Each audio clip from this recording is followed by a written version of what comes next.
Did you know that every 3 minutes a child is being saved from getting married in India? With this progress, India will soon see the end of this crime against children.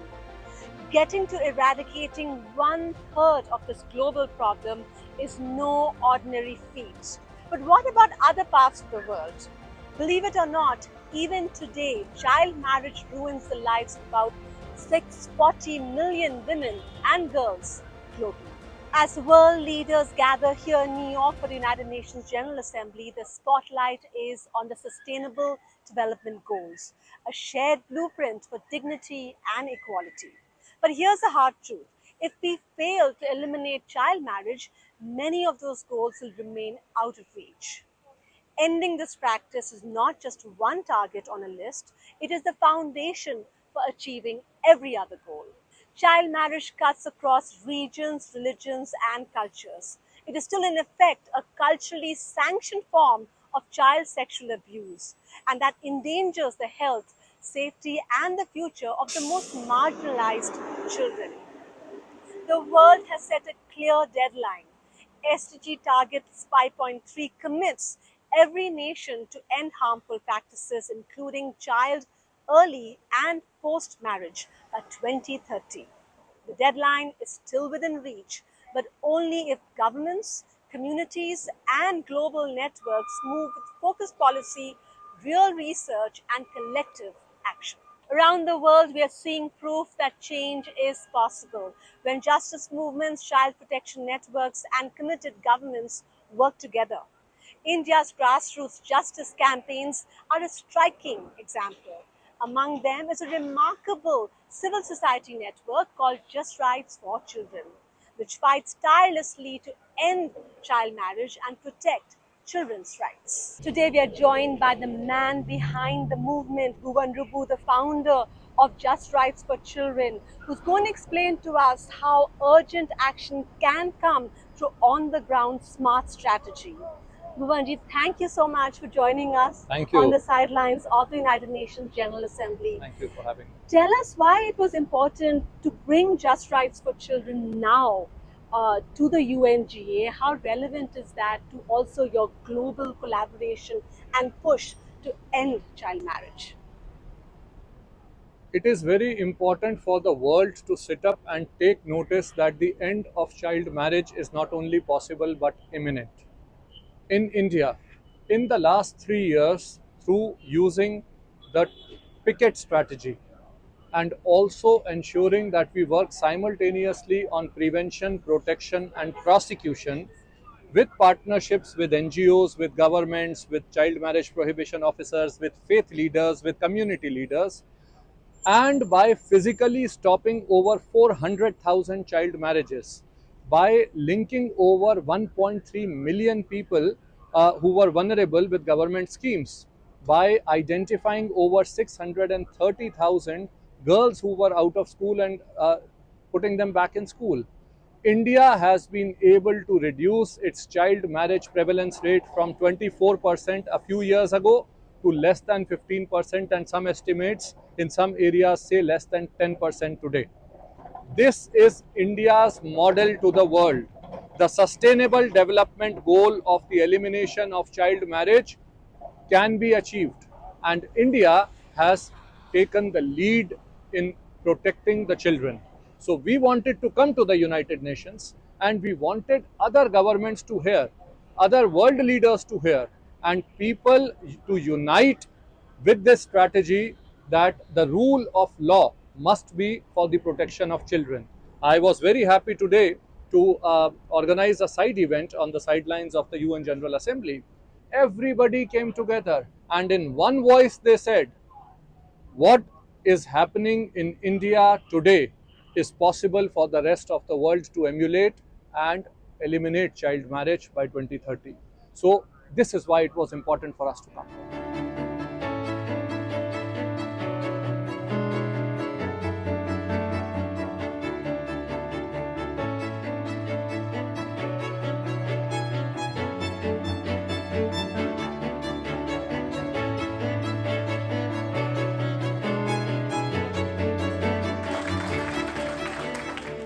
Now let's take a look at an event in New York that brought together key stakeholders from the First Lady of the Republic of Sierra Leone, the government of Kenya, World Tourist Associations, and also key human rights groups as well as UN representatives. One of the most robust laws against child marriage is and we thank you, ma'am.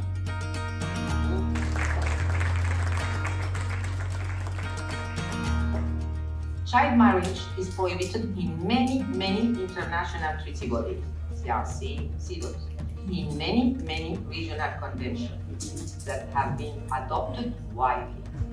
Many countries have adopted domestic law banning child marriage, but still, child marriage remains a global problem. International organizations, civil society, and individuals. No more delay, no more silence. The time to end child marriage is now. Let's now hear from prominent human rights activist and lawyer Mary Carey Kennedy, who's the niece of former US President John F. Kennedy. When we hear statistics like it's going to take 300 years, possibly, to end a child marriage at the current rates, how do you feel? I don't think those rates take account of the incredible cutting edge work that Bhuvan is doing. But I think he's proven that there's a methodology, and that's holding perpetrators accountable. And by perpetrators, we don't just mean the child rapists themselves. We mean the priests and imams who are holding the marriage ceremonies. We mean the police who are failing to prosecute, the prosecutors who are failing to prosecute, the judges who are failing to hold the perpetrators accountable. So all of those systems need to be held accountable through the legal system, and that's what works. Continuing our conversation with founder and the force behind Just Rights for Children. Why is it critical, Bhuvan, to treat child marriage as a crime? Because that is what it really is. Child marriage is child rape. If a child is being subjected to sexual intercourse, the Indian Supreme Court has laid it very clearly that it is an offense under the Protection of Children from Sexual Offences Act. In fact, I had taken that case before the Supreme Court in 2015. So it is not an issue of how we treat it. It is already a recognized crime. We only have to enforce the law. And therefore, we must call it what it truly is. It is child rape. So, Bhuvan, do you think that transition that you're trying to make, not in your mind, which is very clear in your mind, but in terms of the audience and in terms of the public, that this is a crime, that transition, do you think it's gradually happening? And what is the biggest challenge in making that transition in people's understanding of this matter? It is only when people understand that child marriage is a crime, the marriage itself is a crime. And sexual intercourse with a child in marriage is equivalent to child rape, that they will understand the gravity of it. Many times, people who are attending child marriages, the priests who are administering child marriages, the people who are providing services in child marriages, they do not understand that they are aiding and abetting a crime. That ecosystem needs to collapse. For example, if priests and religious leaders globally decide that from tomorrow we are not going to administer or we are not going to perform a child marriage, child marriages will end in one day, because it is not a private crime. It is something which is being celebrated. It is something which is in society, and people are participating in it. It's not in a single room. Therefore, when people begin to change their consciousness and behavior, the crime not only will end, but that ending will be sustainable. So, what were the critical drivers behind the scale of that success? The biggest driver, I would say, was this emerged understanding that child marriage was a crime. Suddenly, there was no gray area. People had to act. Then the government really responded in 2024 November. The Child Marriage Free Bharat campaign in one day took the message to the entire country. The government said every school, every panchayat, every police station will take a pledge against child marriage. And suddenly, when that pledge was to report the crime of child marriage, public consciousness shifted. So that is a key driver. The second key driver is the NGOs. The NGOs who were actually going to the villages and stopping child marriages. And the third is the children themselves. They were reporting. So, when all these factors combined together, child marriage rate has collapsed in India from over 24% to less than 15%. Wow. And in some areas, even less than 10%, like Assam. So, the end of child marriage is not only possible, India is going to show that it is imminent. Going back then to India specifically, now it is home to 1/3 of the world's children. That's a really large number.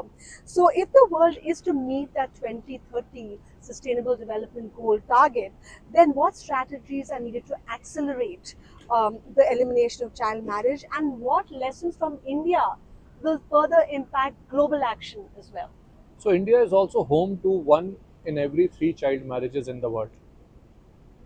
Every minute, three girls got married in India 4 years ago. 24%, as I said, was the prevalence rate. But India has shown a resolve on scale across India in over 400 districts. There are now community leaders, faith leaders, religious leaders, NGOs who are going and stopping child marriages, reporting child marriages. Police is responding, chief ministers are responding. Vulnerable families are being identified and linked to social security. Out of school girls are being identified and re enrolled in school. Prosecution, not only of the people who are doing child marriage, but also that ecosystem which is promoting child marriages. Assam has led the way in showing the legal deterrent. And courts are issuing injunctions. The Supreme Court of India has given a landmark judgment in one of our partners' cases that created that institutional accountability. So, by using policy and policies for prevention, protection, and prosecution, by creating institutional accountability, creating institutions and then making them accountable, like child marriage prohibition officers, by involving communities, faith leaders, children, by organizing pledge campaigns, also changing behavior and consciousness and increasing knowledge and awareness, by attacking that ecosystem and also supplementing it with the economics. In the most vulnerable 257 districts, if we are able to stop child marriage, by 2030 we will reach the tipping point of ending child marriage and get it from 24% to 5.5. We've seen global leaders descend to the United Nations here in New York for the General Assembly. So, what makes this forum crucial to you really pushing for the global end to child marriage? And what commitments or strategies are you expecting as a result of being here and advocating here at this time?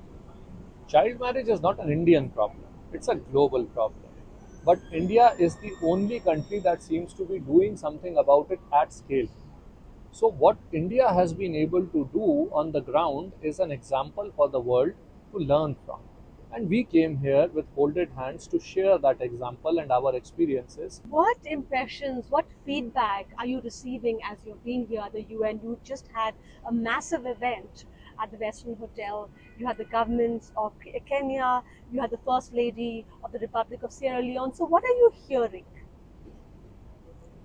I believe that for the first time, the world is uniting with one strategy, and that is the strategy of prevention before protection, protection before prosecution, and prosecution to create the deterrence, the fear that will lead to prevention. And that to me is very heartening. Global organizations joined hands together to say that we will work with this larger strategy of enforcement of rule of law. And that, I think, is the biggest take back that I see here. So, when governments and policymakers also make it more of a focus, what kind of specific momentum do you think this drive to end child marriage by 2030 gets? A lot of focus, a lot of impetus. The rule of law needs to be administered by the police, by the court systems, by the judiciary, by child protection agencies, and all of that is government's responsibility and accountability. People like us can only bring it to the government. In India, the government has led the way at both the state as well as the central level. That is why change has been made possible. That is what we have asked and requested the world leaders to also do. Support your laws against child marriage and child rape. That was founder of Just Rights for Children, ending our conversation here on a very positive note, saying that it is certainly possible to end child marriage not just in India but worldwide by 2030, which is an important sustainable development goal for the United Nations.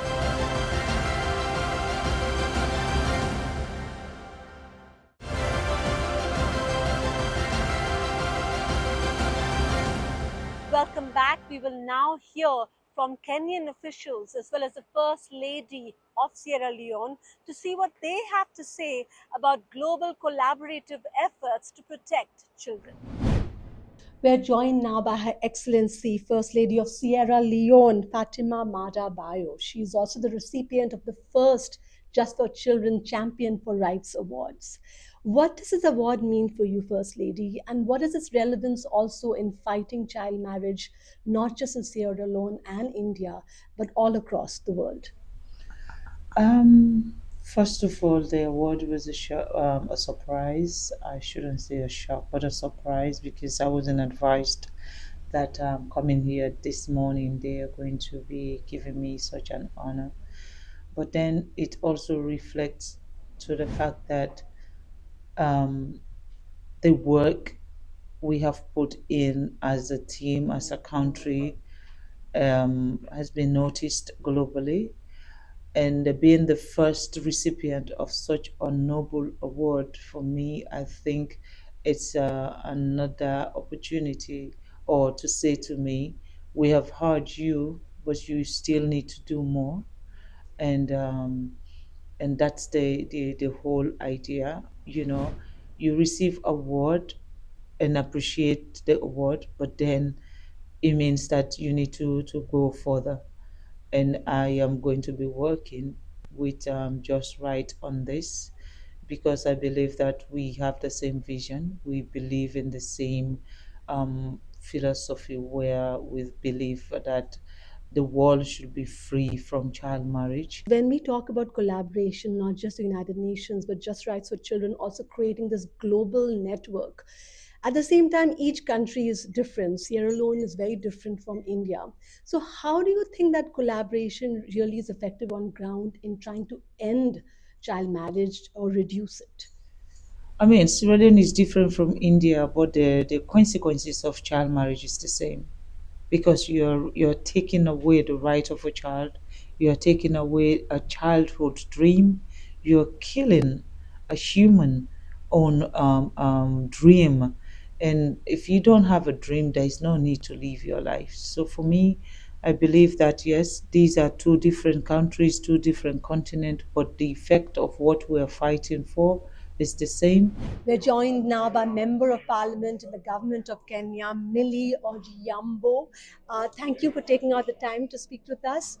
We were discussing here the aim to end child marriage worldwide by 2030. How likely do you think achieving that target is? Well, if we are all committed, I think it's possible. And one of the things that has come out very strongly is that prosecution gives an example. It deters, prosecution deters. A country like Kenya has already passed the necessary laws. And so, what would act as a deterrence is therefore prosecution and partnerships with communities. So, a lot of community engagement and prosecution. So, it is possible with commitment. And then, of course, with the champions in every sector. We're now joined by Karen Agengo. She is the Principal Secretary in the Government of Kenya and she is in charge of Children's Services. We are talking about ending child marriage worldwide, in Kenya, in Sierra Leone, in India. How likely do you think this aim is to achieve this aim? Kenya is one of the countries that have committed to end child marriages. And as we gather today to say we are ending child marriages, I want to report that Kenya has, in the past 10 years, has reduced child marriages by 50%. In 2014, we had a high rate and of about 25%, and currently we have the child marriages reduced to 12.5%. So in our view, I can say as a government, we are doing a lot to end child marriages, mainly dealing with harmful practices, cultural practices, which is the main contributor for child marriages. And so it is very possible, and we have gathered here to commit that as a country in Kenya, we can end child marriages. Child marriages can be ended, especially involving the community sensitization, and as we have discussed today, we have also agreed that involving our religious leaders is very key in ending child marriages. India showing the world that ending child marriage isn't a distant dream. It's a reality already taking shape when law and collective action come together. Governments, child protection networks, and rights groups are proving that real measurable progress is possible, and India's story is no longer confined to its borders. The movement to end child marriage is spreading worldwide.